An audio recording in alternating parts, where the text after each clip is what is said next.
Friends, मैं शिवम उपाध्याय स्वागत करता हूं आपका अपने YouTube चैनल रीड अप मॉन में। जैसा कि हमने कल आपसे वादा किया था कि 6 बजे शाम को 6 बजे आपको स्टैटिक जीके से रिलेटेड एक वीडियो मिलेगी, यानी रैंडम वीडियो होगी। सब्जेक्ट अलग अलग होंगे लेकिन टॉपिक बहुत इंपॉर्टेंट होगा। उसके बाद 9 बजे आपको मॉडर्न इंडिया के बेहतरीन क्वेश्चंस का सेट मिलेगा, जिसके डिस्क्रिप्शन से आप बहुत सारी चीज़ें सीख सकते हैं। तो सबसे पहले 6 बजे वाली वीडियो का जो टॉपिक है आज का, वो है चिकित्सा संबंधी आविष्कार। बायोलॉजी का एक बहुत महत्वपूर्ण टॉपिक है ये। इससे संबंधित एग्जाम में सवाल पूछे ही जाते हैं, आप सभी को पता होगा। ठीक है, तो चलिए शुरू कर लेते हैं। चिकित्सा संबंधी आविष्कार जो कि आपके सामने कुछ दिए गए हैं, कुछ नेक्स्ट स्लाइड्स में हैं। इनसे संबंधित जो महत्वपूर्ण बातें होंगी वो भी मैं आप लोगों को बताऊंगा। तो ये वीडियो बहुत ध्यान से देखिए ताकि आपका आगे आने वाले किसी भी एग्जाम में कोई सवाल गलत ना हो। तो सबसे पहले देख लेते हैं विटामिनों के जनक। विटामिन ए रिलेटेड है, उनके जनक हैं मैकुलन। इनका नाम क्या था? मैकुलन। विटामिन ए के बारे में आपको इन्फॉर्मेशन दे दूं तो विटामिन ए का जो रासायनिक नाम होता है वो है रेटिनॉल। साथ ही साथ विटामिन ए की कमी से होने वाला रोग है जीरोफ्थेलीमिया, रतौंधी। और विटामिन ए की कमी हो जाए तो हमें संक्रमण का भी खतरा बढ़ जाता है। तो ये बात आपको ध्यान रखनी है, ठीक है। तो विटामिन ए के आविष्कारक कौन है? वो है मैकुलन। विटामिन बी, इसके भी सेम है मैकुलन, यानी ए और बी के मैकुलन है। लेकिन विटामिन बी से एक चीज़ ध्यान रखने वाली बात है कि विटामिन बी के कई वेरिएंट पाए जाते हैं, जैसे vitamin B1, B2, B3, B5, B6, B7, B11 and B12, जिसके रासायनिक नाम क्रमशः मैं आपको बता दे रहा हूं, बहुत धीरे धीरे बता रहा हूं, तो आप ध्यान से सुनिएगा। विटामिन B1 है thiamine, vitamin B2 riboflavin, B3 niacin, B5 pantothenic acid, B6 pyridoxine, B7 biotin, B11 folic acid, B12 cyanocobalamin. तो ये है विटामिन बी के वेरिएंट। इसके खोजकर्ता या जनक मैकुलन है। विटामिन बी की कमी से होने वाले रोगों की बात करें तो बेरी बेरी है, पेलाग्रा है, जीवा का फटना, आंखों का लाल होना, त्वचा रोग सॉरी, ये सारे रोग आपको विटामिन बी के कमी से हो जाते हैं। तो ये बात आपको ध्यान रखनी है। बढ़ते हैं आगे तो देखते हैं विटामिन सी। विटामिन सी के आविष्कारक हैं होकाल्ट। विटामिन सी का रासायनिक नाम एस्कॉर्बिक एसिड। और इससे संबंधित रोग स्कर्वी और मसूड़े, कभी कभी हमारे मसूड़ों में सूजन हो जाती है, तो वो भी किसकी कमी से है? विटामिन सी की कमी से। विटामिन डी, इसको हम कैल्सीफेरॉल के नाम से भी जानते हैं। हॉपकिंस के द्वारा इसकी खोज की गई। हॉपकिंस इसके जनक हैं। विटामिन डी की कमी से हड्डियां कमजोर हो जाती हैं। ऑस्टियोमलेशिया नाम का रोग वयस्कों में और रिकेट्स नाम का रोग बच्चों में हो जाता है। इससे संबंधित क्वेश्चन कई बार पूछा है। और विटामिन डी की कमी कहाँ से पूरी होती है? तो वो सनरेज से। इसीलिए बोलते हैं कि विटामिन डी की कमी को पूरा करने के लिए हमें धूप में बैठना चाहिए। इसके अलावा 2 विटामिन और बचते हैं, जिनको हम क्रमशः विटामिन ई टोकोफेरॉल और विटामिन के फिलोक्विनोन के नाम से जानते हैं। तो इनके विटामिन ई और विटामिन के ज़्यादातर रासायनिक नाम पूछे जाते हैं। और विटामिन के का जो कार्य है वो है रक्त का थक्का बनाना, और अगर उसकी कमी हो जाती है तो हमारे रक्त का थक्का नहीं बनता है, ठीक है। तो ये बात ध्यान रखिएगा। इससे संबंधित विटामिन के से संबंधित सवाल कई बार एग्जाम में पूछे गए हैं। नेक्स्ट आविष्कारों की बात करें तो चिकित्सा संबंधी आविष्कारों में हम देखते हैं कि ओपन हार्ट सर्जरी, इसकी खोज की गई। ये पहली बार की गई वाल्टर लिलेहक द्वारा। फर्स्ट परखनली शिशु यानी first test tube baby, Edward and Steptoe. पेचिस एंड प्लेग चिकित्सा, किटाजुटो। गर्भ निरोधक गोलियां, पिनेकस। पेचिस की बात करें हम तो यह इससे प्रभावित होने वाले अंग जो हैं वो आंत हैं। और ये जो परजीवी के द्वारा होता है, यानी प्रोटोजोआ के द्वारा होता है। और जो इसका परजीवी है वो एंटी अमीबा हिस्टोलिका है। हिस्टोलिका, ये ध्यान रखिएगा, एंटी अमीबा हिस्टोलिटिका। ये पेचिश रोग के लिए जो प्रोटोजोआ रिस्पॉन्सिबल है उसका नाम है। इससे संबंधित सवाल एग्जाम में पूछे गए हैं, तो आपको ध्यान रखना है। नेक्स्ट देखते हैं हम नेक्स्ट स्लाइड में। तो डायबिटीज़ इंसुलिन की कमी से होता है, हमें खोज की बेंटिक ने।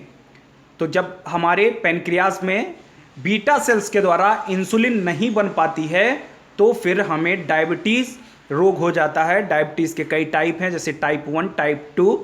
ये आपको जेनेटिक भी हो सकती है और साथ ही साथ आपकी खराब फूड हैबिट्स की वजह से भी डायबिटीज़ हमें हो सकती है। तो इसके जो खोजकर्ता हैं, आविष्कारक हैं, वो हैं Bentinck. Polio vaccine Salk, Terramycin फिलैन और चेचक टीका जेनर। एडवर्ड जेनर इनका पूरा नाम है। इससे संबंधित सवाल पूछे जाते हैं कि चेचक के टीके की खोज किसने की थी, तो ध्यान रखिएगा जेनर ने। रेबीज के टीके की खोज की लुई पॉस्चर ने। एंटीजन की खोज की लैंड स्टीनर ने। लिंग हार्मोन की खोज की स्टेनॉच ने। इंसुलिन की खोज की बेंटिक ने। ध्यान रखिएगा ये वही हैं जिन्होंने अभी डायबिटीज़ की खोज हमने पढ़ा था। तो नेक्स्ट है हमारा बीसीजी। बीसीजी की खोज की कॉलमेट ने। DNA Watson and Crick. RNA Watson and अर्ग। Streptomycin Waksman. स्ट्रेप्टोमाइसिन की खोज की वॉम्समैन ने। Homeopathy Hahnemann, bacteria Leeuwenhoek, sulpha drug डॉगमैन, penicillin Fleming, chloroform Harrison and Simpson. इन लोगों ने ये सारी चीज़ों की खोज की। इसमें कुछ हमने बहुत इम्पोर्टेंट चीज़ देखी कि जीवों की आनुवांशिकी इकाई के बारे में बात करें तो हम वो होता है डीएनए, आरएनए आनुवांशिक इकाई है, ठीक है। रेबीज़ के टीके की खोज की लुई पॉस्चर ने। एंटीजन की खोज की लैंड स्टीनर ने। लिंग हार्मोन स्टेनॉच। इंसुलिन की खोज की बेंटिक ने। तो ये सारी चीज़ें आपको ध्यान रखनी है कि किस चीज़ की खोज की किसने। अगर हम देखिए यहाँ बात आई थी चेचक की। चेचक के टीके की खोज की है जेनर ने। अब चेचक की बात आ रही है तो चेचक हो से प्रभावित अंग हमारे शरीर में क्या है, तो चेचक पूरे शरीर में निकलता है। और जो इसके ये वायरस से होने वाला रोग है और इसके जो वायरस का नाम है वो क्या है, वेरियोला वायरस। क्या नाम है, वेरियोला वायरस। वहीं आगे हमने देखा कि एक रेबीज का टीका खोजा गया था। रेबीज की टीके की खोज की वो पॉस्चर ने।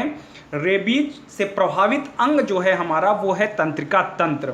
तंत्रिका तंत्र से प्रभावित, रेबीज से तंत्रिका तंत्र प्रभावित होता है और इसकी खोज की है पॉस्चर ने। और जो वायरस है रेबीज के लिए, जो रिस्पॉन्सिबल वायरस है उसको हम लोग बोलते हैं रैप्डो वायरस। क्या बोलते हैं, रैप्डो वायरस। बहुत ही खतरनाक बीमारी है, इसके लिए टीके भी लगते हैं, ठीक है। इसमें अगर हम देखें तो रेबीज जिसको हो जाता है तो फिर पागलों की तरीके से वो बिहेव करने लगता है। तो इस वजह से जो है आपको ध्यान रखना है। और हमने यहाँ देखा था अभी, मैं बात कर रहा था आपसे विटामिन के की। विटामिन के की कमी होने से क्या होता है कि रक्त का थक्का नहीं बनता है, ठीक है। तो अगर रक्त का थक्का नहीं बनेगा तो उस रोग को हम क्या बोलते हैं, हीमोफीलिया। क्या बोलते हैं, हीमोफीलिया। अगर ये रोग आपको हो गया तो आपका रक्त का थक्का नहीं बनेगा, ठीक है। औसतन 2 से 5 मिनट में रक्त का थक्का जम जाता है। लेकिन अगर ऐसी स्थिति आपके है तो आधे घंटे से लेकर 24 घंटे तक आपका रक्त का थक्का नहीं बनेगा। और जब रक्त का थक्का नहीं बनेगा तो ज़्यादा रक्तस्राव की वजह से आपको चोट लगने पे आपकी मृत्यु भी हो सकती है। मुख्यतः यह रोग कहाँ देखने को मिलता है, पुरुषों में।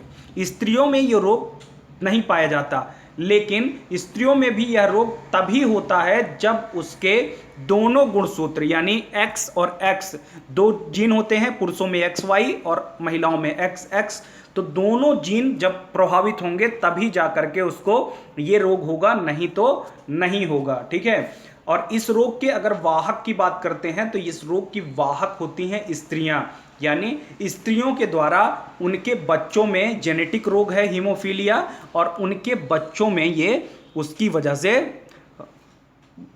उनकी माताओं की वजह से आता है। मतलब वाहक जो हैं वो स्त्रियां हैं, पुरुष इस रोग के वाहक नहीं हैं, ठीक है। ये बात थी हमारी चेचक की। इसमें डायबिटीज़ के बारे में हमने देखा, तो डायबिटीज़ के बारे में मैंने आपको जानकारी दी कि ऐसा रोग है जिसमें आपकी बीटा सेल्स जो होती हैं वो इंसुलिन का स्राव नहीं होता है उनसे, और इंसुलिन का स्राव ना होने की वजह से हमें डायबिटीज़ की समस्या हो जाती है। तो डायबिटीज़ में हमारे शरीर से पाचन सही से नहीं होता है, हमारा खाना जो हम खाते हैं वो ठीक ढंग से पचता नहीं है, उसकी वजह से समस्याएं आती हैं। तो इसकी खोज की थी बेंटिंग ने। और यहाँ एक चीज़ और देखने को मिली थी हमें कि रेबीज़ के टीके की खोज की थी लुई पास्चर ने, और इन्होंने ही दूध का पॉस्चराइजेशन सुना होगा आपने, जिससे दूध के फटने की दर है उसको स्लो किया जाता है। तो दूध के पॉस्चराइजेशन की भी खोज की ही थी लुई पास्चर ने। तो यहाँ दो चीज़ आ गई, एक रेबीज जिसकी खोज की लुई पास्चर ने, और जो साथ ही साथ दूध का जो पॉस्चराइजेशन होता है उसकी भी खोज की थी लुई पास्चर ने ही। बीसीजी का टीका का खोज किया किसने? कॉलमेट ने।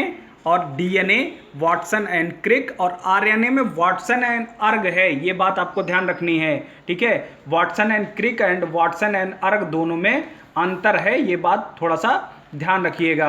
बाकी बहुत सारे इंपॉर्टेंट टॉपिक्स हैं बायोलॉजी में, आप तो जानते ही हैं कि एक चेन है बायोलॉजी में क्वेश्चंस की, जिससे संबंधित सवाल एग्जाम में पूछे जाते हैं।